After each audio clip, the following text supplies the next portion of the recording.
मरहबा collection mall, readymade कपड़ों का भरपूर खजाना, jeans pant, T shirt, cargo pant, night pant, बच्चे और बच्चियों के लिए अच्छे खूबसूरत और उम्दा ड्रेस। पता याद रखें, जमुर हाई स्कूल मेन रोड, जैतून हजीन मस्जिद के पास माल। करीम अम्मा बाद, तेरी रहमतों का दरिया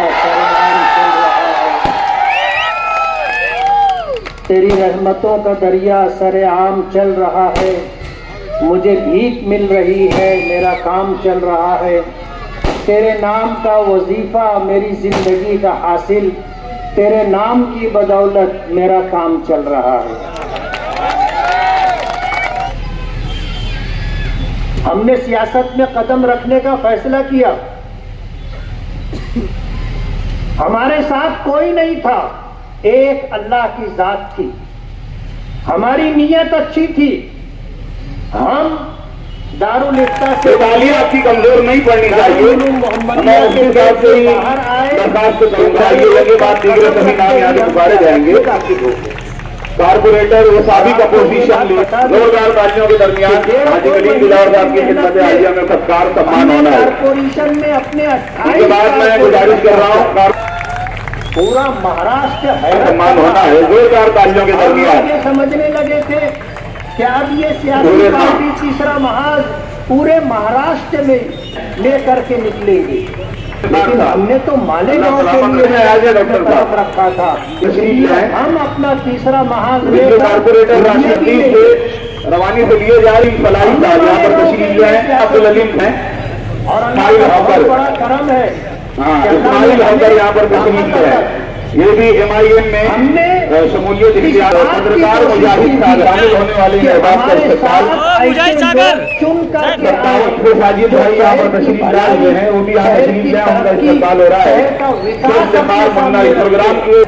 लेकिन हम जिस अच्छे खानदान में जोरदार तालियां होनी चाहिए। प्रोग्राम वो सब यहाँ पर तशरीफ लाए, इस्तेमाल करने वाले हैं साहबान, बहुत जल्दी से आ जाए।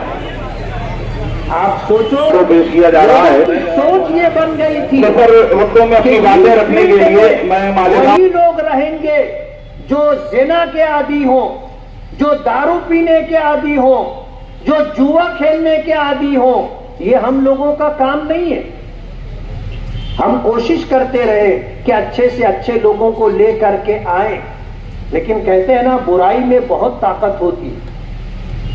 बुराई में बहुत ताकत होती है और बहुत आगे उड़ता हुआ नजर आता है, लेकिन अंजाम अगर आप देखोगे तो अंजाम सच्चाई और अंजाम और हकीकत हमेशा हक पर रहने वालों के साथ होता है। 2009 में हमें चैलेंज किया गया, मां का दूध पिए होंगे तो खुद आओ मैदान में। क्या इसको उसको आप जो है इलेक्शन लड़वा रहे हो, 5 करोड़ रुपया खर्च करने की ताकत होगी तो आओ मैदान में। रमजान का महीना था, मस्जिद की इमामत, कुरान पाक तरावी में सुनाना, वो एक सहम। ऐसे हालात में चैलेंज किया गया। मैंने अपने साथियों से मशवरा किया कि क्या करना चाहिए, क्या करना चाहिए। साथियों ने हिम्मत नहीं बढ़ाई, बल्कि साथियों ने ऐसी बात कही जिससे हिम्मत खत्म हो जाए। जाहिर बात है, उनके सामने भी इनका किरदार था। ये जो कुछ करते थे साथियों को पता था। कहने लगे मुफ्ती साहब अपने हार जाएंगे। तो मैंने उनसे पूछा कि अगर हम हार गए तो क्या हमें फांसी की सजा हो जाएगी या उम्र कैद के लिए हमें उम्र कैद के साथ जेल में डाल दिया जाएगा? तो कहने लगे कि ऐसा नहीं होता। तो मैंने कहा अगर हार जाएंगे तो मैदान में आने के बाद मुकाबला आराई हो तो जीत और हार ही होती है। और इतना हौसला और हिम्मत है कि हारने के बाद भी हम डिप्रेशन में नहीं जाएंगे, घर में घुस के 24 घंटा दारू पी करके नहीं पड़े रहेंगे।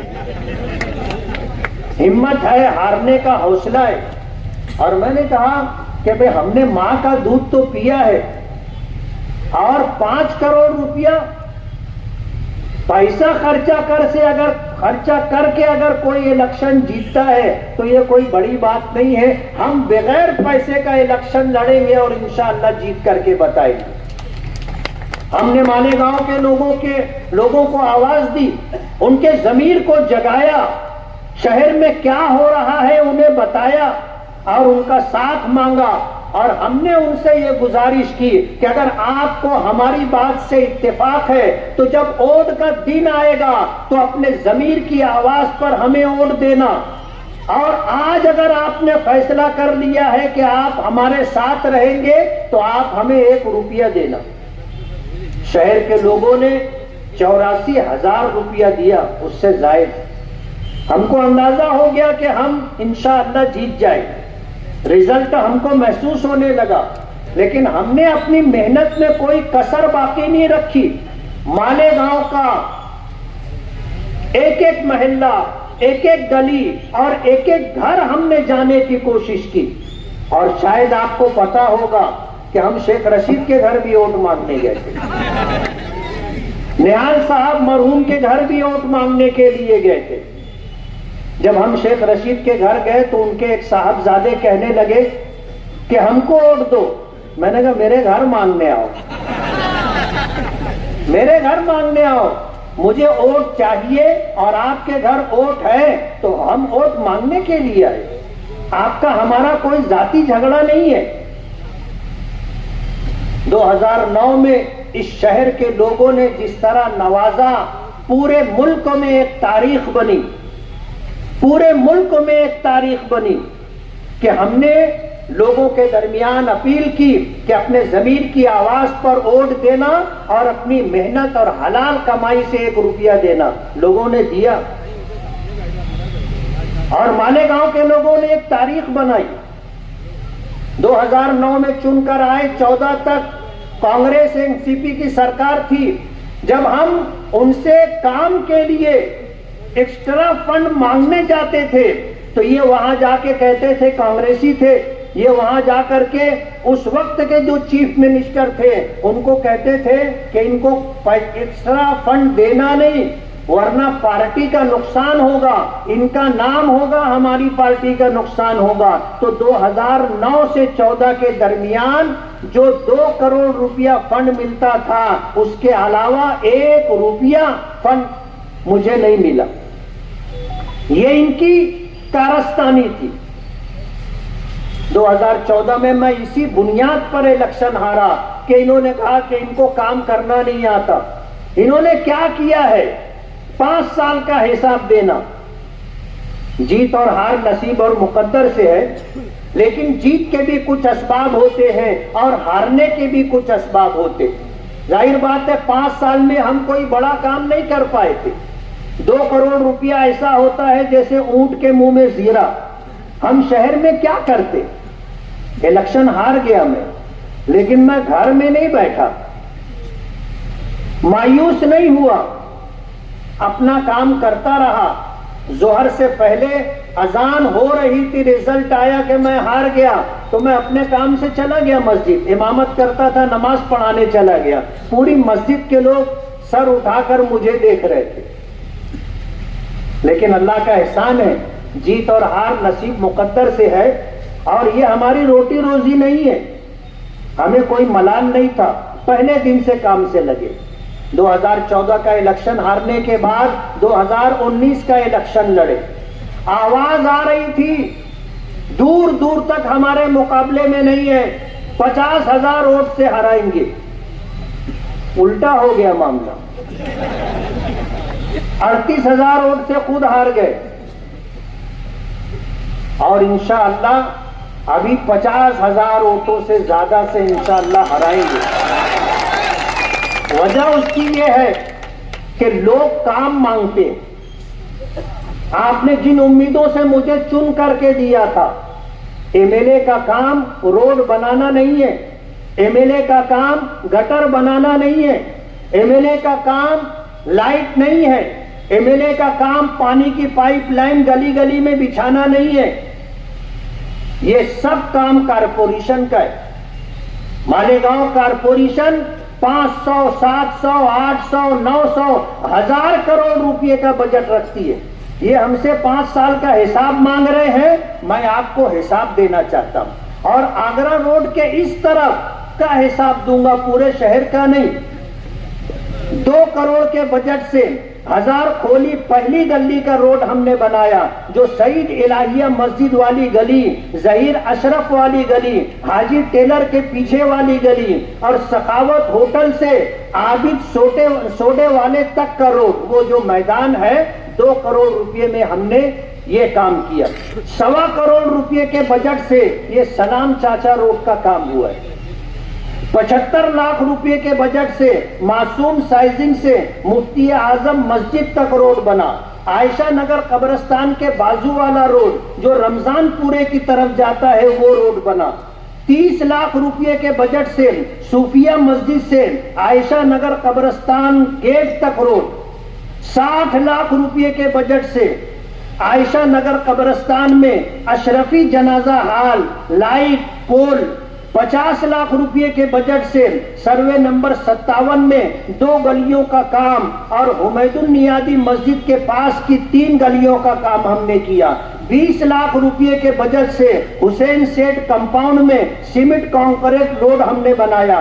20 लाख रुपए के बजट से सूरज साइजिंग वाले रोड, ये काम इफ्तिताह हुआ, शुरू हो गया है। आगे जो होने वाला काम है कि 1 करोड़ 22 लाख रुपए के बजट से गोंदबाड़े से शिकारी चौक तक और शिकारी चौक से पहलवान स्वीट सेंटर तक रोड बनेगा। 1 करोड़ के बजट से मुफ्ती आजम मस्जिद से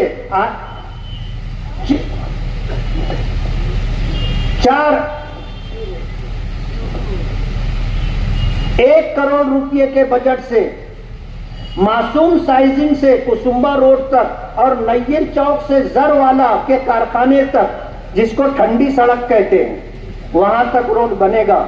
और जफर इकरा वाली सामने जो गली है वो भी इंशाअल्लाह बनेगी। शाबान नगर अशरफी मस्जिद वाली गली बनेगी।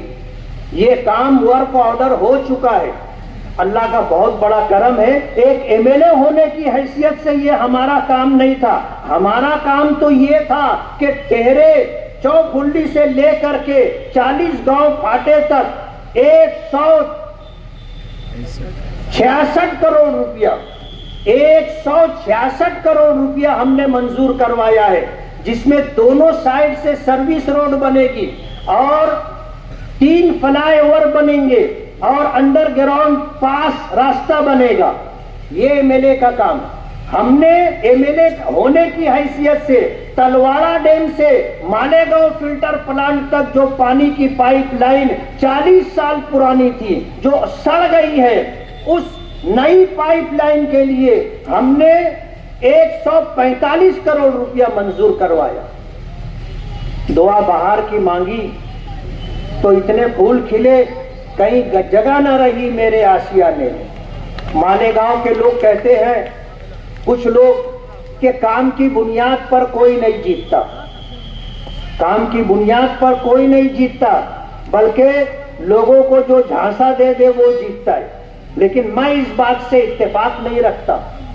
अगर 300 करोड़ रुपया 2 बड़े कामों के लिए हम लाए हैं, तो कमोबेश 100 करोड़ रुपया हमने शहर की तामीर और तरक्की के लिए भी हम लेकर के आए। अभी इलेक्शन का ऐलान नहीं हुआ है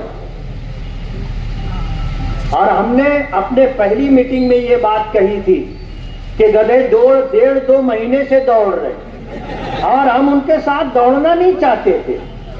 हम इंतजार कर रहे हैं कि इलेक्शन का ऐलान होगा तो इलेक्शन लड़ेंगे। लेकिन कहते हैं ना कि झूठ इतनी शिद्दत से अगर बोला जाए जैसे बोला जा रहा है, तो लोग उसे सच मान लेते। हमको मैदान में आना पड़ा। ये मीटिंग पर मीटिंग, बागबानों की मीटिंग, बूढ़ों की मीटिंग, जवानों की मीटिंग, बच्चों की मीटिंग, फकीरों की मीटिंग, सब मीटिंग ले रहे। मुझे जब इन्होंने बूढ़ों की मीटिंग ली, ये वो लोग थे जो मरहूम शेख रशीद साहब के साथ रहते थे, उठते बैठते थे। आज उन बूढ़ों को ये कहा जा रहा है कि तुम्हारा सब तो हम करते, तुमको हम संभालते हैं। इस तरह की जो बातें कही गई, तुम्हारे हॉस्पिटल का खर्चा, तुम्हारे घर का खर्चा, तुम्हारी बीड़ी का खर्चा सब हम करते। वो भी हैरान हो गए कि शेख रशीद हमको क्या देते थे वो हमको मालूम, उन पैसों से हम क्या करते थे हमको मालूम। मरहूम शेख रशीद का हाथ अच्छा था और खुला हुआ हाथ था। आज मालेगांव में उनके जाने के बाद बहुत सारे लोग कहते हैं कि शेख रशीद ने हमको इतना पैसा दिया, बेटी की शादी थी तो इतनी मदद की, घर बनाने का मौका था तो हमारी इतनी मदद की। आज शेख रशीद मरहूम की नेकी को ये एहसान के तौर पर जतला कर भुनाना चाहते। उन बूढ़ों में से कई बूढ़ों ने कहा कि ये तो ऐसा बुला करके हमसे कह रहे थे कि जैसे पूरे मजमे में हमारा कपड़ा उतार रहे, हमको जलील कर रहे। इस तरह उनको जो है मुखातब किया गया कि उनको जिल्लत महसूस होने लगी। आपने एहसान किया था, आपने नहीं आपके बाप ने किया था, कम से कम वो नेकी जाए और बर्बाद तो मत करो। आज मरहूम शेख रशीद को जाने के बाद उनको नेकियों की जरूरत है, पैसों की जरूरत नहीं है। आप एहसान जतला करके, लोगों को जलील करके अपने बाप की हुई नेकियों को जाये करना चाहते हैं, ये अच्छी बात नहीं है। तुमने क्या किया है वो बताओ। आज तो पूरा मालेगांव तुमको 32 तारीख बोलता है। 32 तारीख समझ रहे ना, कभी आती नहीं। 29 तारीख तो 4 साल में एक मर्तबा आ जाती, लेकिन 32 तारीख कभी नहीं आती। लोगों ने इनका नाम रखा है 32 तारीख कि जिससे ले लिया कभी वापस नहीं किया। ये एक पर्ची आई है, मुझे नहीं मालूम कि ये सही है या गलत है। एक पर्ची आई है और इसमें नाम दिया गया हाजी जहीर अब्बास, मास्टर किराना, अब्बास नगर संडास के पास, और नीचे 2 नंबर लिखे हुए हैं और कहा गया है कि आप तहकीक करना चाहो तो तहकीक कर सकते हो। कहते हैं कि मस्जिद अशफाक मालदा में 2022 में ताउन का प्रोग्राम था। खालिद हाजी ने मास्टर किराने वाले हाजी जहीर अब्बास से तेल चावल 1,18,762 रुपये का लिया था और आज तक पैसा नहीं दिया। आज तक पैसा नहीं दिया। ये चिट्ठी आई है। और इत्तेफाक की बात, जब जमीयत के खिलाफ खालिद हाजी ने ये इल्जाम लगाया कि ये बांग्लादेश से ताल्लुक रखते हैं और वहां पर ये फंडिंग करते हैं, तो हमारी मीटिंग थी जमीयत दफ्तर में और एक मौलाना, एक मस्जिद के इमाम, वो कहने लगे कि हम लोग मदरसा तजवीदुल कुरान के 20 से ज्यादा असातिज़ा हैं जिन्होंने 10 साल पहले इनसे प्लाट खरीदा था और हमने इनको 10 साल पहले किस्तों में 18 लाख रुपया दिया और आज तक इन्होंने किसी को एक प्लाट भी खरीदी नहीं दी। हमने जब तहकीक की तो मालूम पड़ा कि एक प्लाट 4-4 लोगों को बेचा गया है और आज तक किसी को खरीदी नहीं दी गई। मीटिंग में ये बात आई। कुछ लोगों ने कहा कि एक ऐलान देना चाहिए कि इनकी तरफ जिसका पैसा बाकी हो हमारे पास आए। मैंने कहा ये काम छोड़, बिल्ली हकाल वाला मामला है, अपने को इस मामले में नहीं पड़ने का। लेकिन ये आवाज उनके कान में पहुंच गई। वो मौलाना लोगों को बुलाए और बुला करके उनको 16 लाख रुपये की जगह 22 लाख रुपये की कीमत बता करके उनको खरीदी दे दी। एक का मसला हल हुआ, शायद इसीलिए ये चिट्ठी आई कि इनका भी मसला हल हो जाएगा। और भी लोग आए हमारे पास, माहदे मिल्लत के असातिज़े किराम, उलमाए किराम, उनके साथ भी यही धोखाधड़ी की गई है। और बताने वालों ने बताया कि जाने दो दीगर असातिज़ा, मुफ्ती हसनैन साहब को भी इन्होंने 4 प्लाट का पैसा लिया, आज तक प्लाट नहीं दिया। और धीरे धीरे ये तादाद बढ़ती जा रही। 10 साल पहले 18 लाख रुपया लिया और 10 साल के बाद 16 लाख रुपये की जमीन 22 लाख रुपये की बता करके दे रहे। उस वक्त का 18 लाख रुपया 10 साल के बाद उसकी क्या कीमत बनती है आप अंदाजा कर सकते। ऐसे 50 वाकयात हैं नशे के ताल्लुक से। सभी लोगों ने तकरीबन ये बात कही और यही इलाका है जो सबसे ज्यादा मुतासिर है। कभी आपने सुना होगा खालिद हाजी साहब निकले थे एक टोली लेकर के और कहते थे नशा मुक्त मालेगांव। नशे के खिलाफ उन्होंने आवाज बुलंद की। हम समझ रहे थे कि देर सवेर बिल्ली थैले के बाहर आएगी।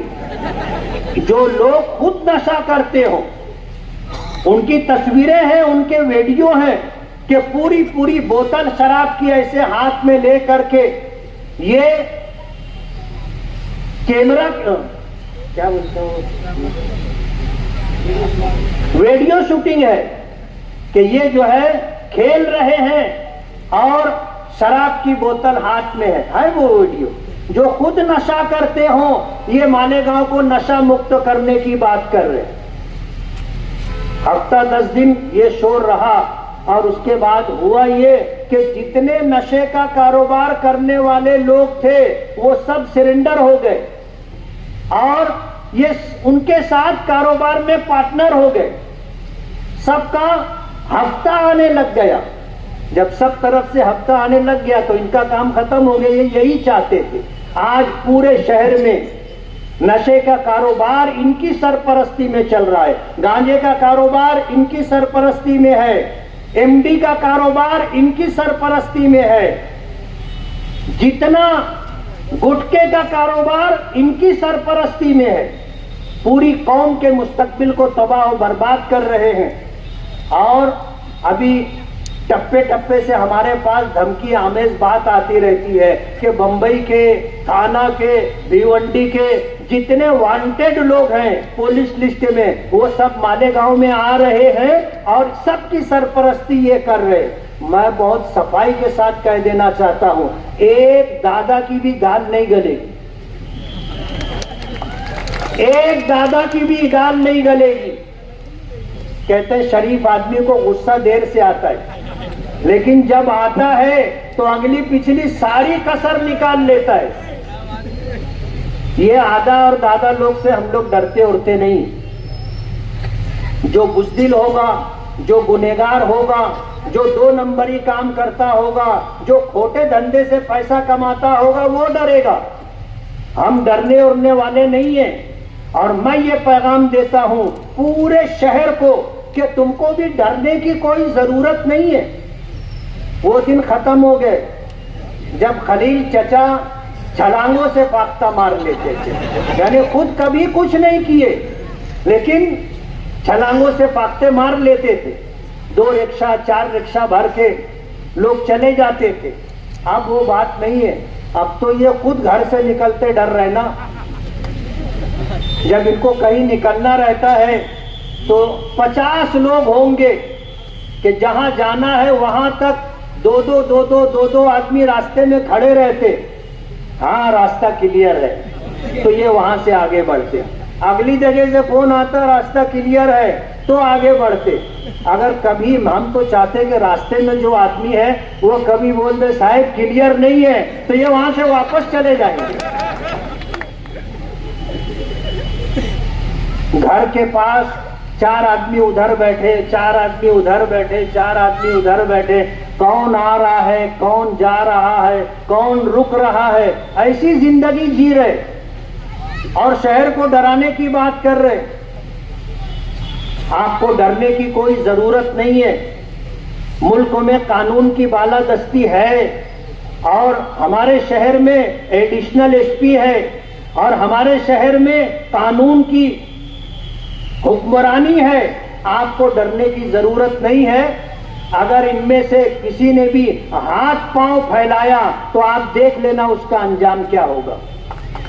डरने की बिल्कुल जरूरत नहीं है। हमारी ये मीटिंग थी जलसे की शक्ल में तब्दील हो गई है।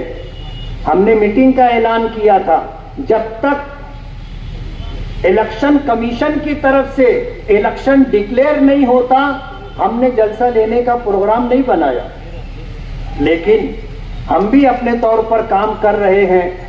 और अब इनकी हालत तो ऐसी हो गई कि जितना इनको कहना था सब कह चुके। अब जो जलसे में ये एक एक घंटा तकरीर करते तो वही पीछे की जो कहानी है वही सुनाते रहते। आज इनके पास इलेक्शन लड़ने के लिए कोई मुद्दा नहीं है, कोई मुद्दा नहीं। बोलते एक मर्तबा, अरे कारपोरेशन में 7.5 साल तक तुम्हारे माँ बाप मेयर रहे, क्या दिया मालेगांव को? हमसे 5 साल एमएलए-शिप का हिसाब मांगते हो? अरे पहले 7.5 साल मेयरशिप का हिसाब दो। और मैं आपसे कहना चाहता हूं कि अगर कभी आपका आमना सामना हो और हिसाब व किताब की बात हो तो कहना मुफ्ती साहब हिसाब दे देंगे, तुम भी तो दो 7.5 साल का हिसाब। घर भरते रहे, घर भरते रहे और बोगस बिल कागज पे काम बता करके निकालते रहे। तो जाहिर बात है यौमुल हिसाब तो आएगा ना, यौमुल हिसाब सबका आता है। आप यकीन मानो अगर ये 7.5 साल मेयरशिप में काम किए होते तो इनको ये गिड़गिड़ा करके नहीं बोलना पड़ता कि एक बात गिड़गिड़ा करके नहीं बोलना पड़ता। कहते मास्टर स्ट्रोक, इंतजार है ना आपको? ये कांग्रेस के दर पे जाके नाक रगड़ रहे, नाक रगड़ रहे, दिल्ली के चक्कर पे चक्कर, बंबई में चक्कर के चक्कर, सब खबर आ जाती, कोई खबर छुपती उगती नहीं है। ये अजीत दादा पवार के साथ भी धोखा कर रहे, उनसे सब सेटिंग बटिंग कर लिए थे कि हम आजाद लड़ेंगे, आप इलेक्शन फंड दो, हम चुन करके आएंगे, तुम्हारे साथ रहेंगे। हमने तो पोल खोल दिया और उसके बाद इन्होंने पूरे शहर को यकीन दिला दिया कि मुफ्ती साहब जो बोल रहे हैं वो सही बोल रहे हैं। ये खुद ही बोलने लगे अजीत दादा पवार, अजीत दादा पवार, अजीत दादा पवार। और हम सोचते थे कि ये और बोले ताकि जब हम बोले कि ये अजीत दादा पवार के साथ बीजेपी में जाएंगे। मालेगांव के लोग बीजेपी तो जाने दो, बीजेपी के बाजू में भी आप अगर रहोगे तो आपको वोट नहीं देंगे। और लोकसभा पार्लियामेंट के इलेक्शन में मालेगांव के लोगों ने पूरे हिंदुस्तान में तारीख बनाई है कि बीजेपी के उम्मीदवार को हमारी कॉन्स्टिट्यूंसी से 4,527 वोट मिली, यानी 5,000 वोट भी नहीं मिली। और सेकुलर उम्मीदवार को 1,98,000 से ज्यादा वोटें मिली। मालेगांव ऐसा मिजाज रखने वाला शहर है।